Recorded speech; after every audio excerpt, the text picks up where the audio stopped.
Having serious 20-year flashbacks right now. And speaking of big flashbacks, please welcome Steve Dalachinsky to the stage.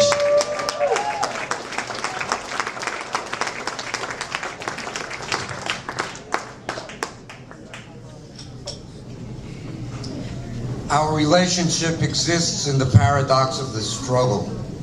We play and replay the combinations of each other's vulnerability, like the hand on the buttons of an accordion.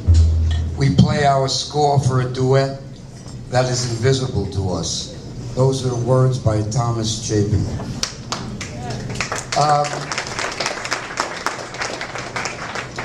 All of you know me a long time, and I've been given lots of names over the years. But I'm not good at being brief, but I'll try my best. I used to visit Thomas and Terry a lot in Forest Hills, and that's when I kind of found out, Thomas told me about the fact that he wrote poetry, and when I would walk into the bedroom, he would show me all this amazing artwork he did. So Thomas was foremost a great musician and composer, but he was a Renaissance man. He was eclectic. He could do anything as far as I was concerned. And one thing about Thomas is he embraced all and everyone. He was a first-class mensch. He didn't ever play the trump card on you, and he didn't believe in hierarchies. He was a friend, and if he was your friend, he was really your friend. I had the honor of reading with another gentleman who I sadly forgot his name toward the end when Thomas did a gig at the Knitting Factory on Leonard Street, and I really can't say enough about him. He was a big influence in my life because friends to me are very important, and he was a friend. I'm going to read a couple of poems by Thomas and then a piece I wrote for Thomas the day he passed.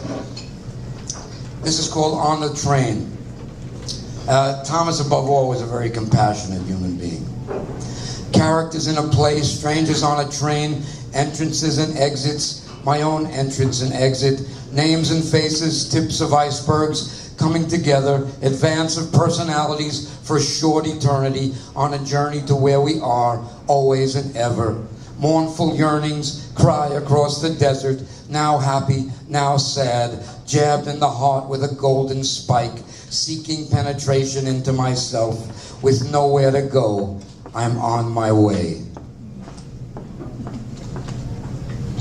Thomas and I used to talk about a cat who did crazy shit on the street a lot. He was called the Rubberband man, and he was a kind of half homeless Hispanic guy who could literally contort himself into a rubber band, hence the name. He could do the craziest stuff. So Thomas wrote this poem for the rubber band man.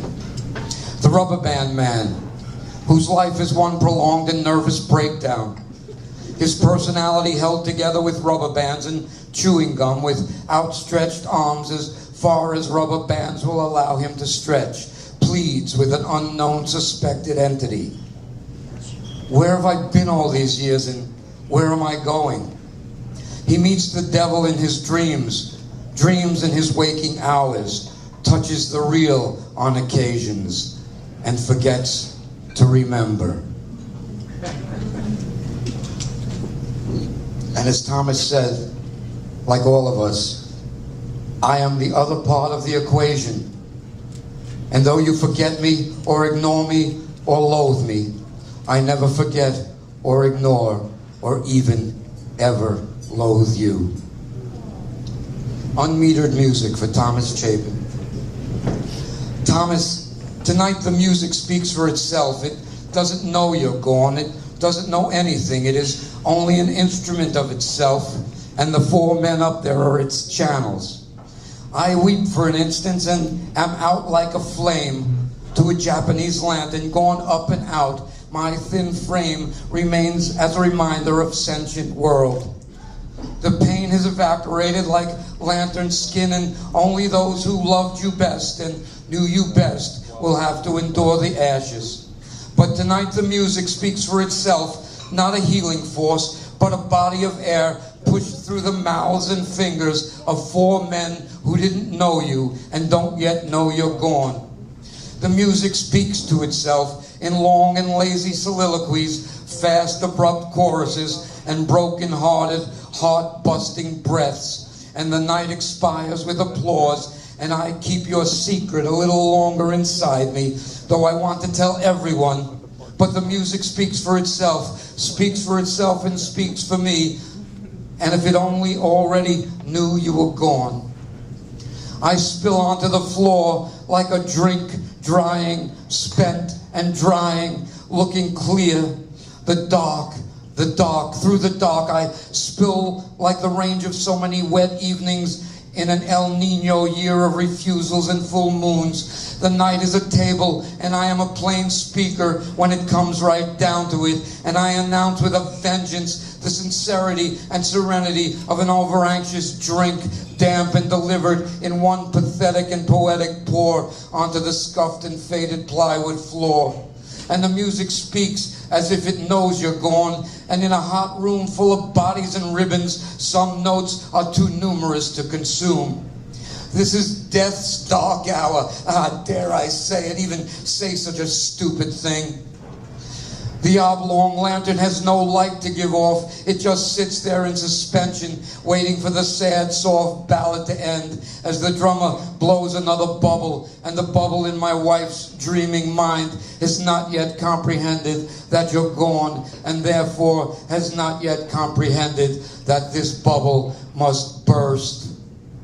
If I could be music, if I could see music, if I could free music.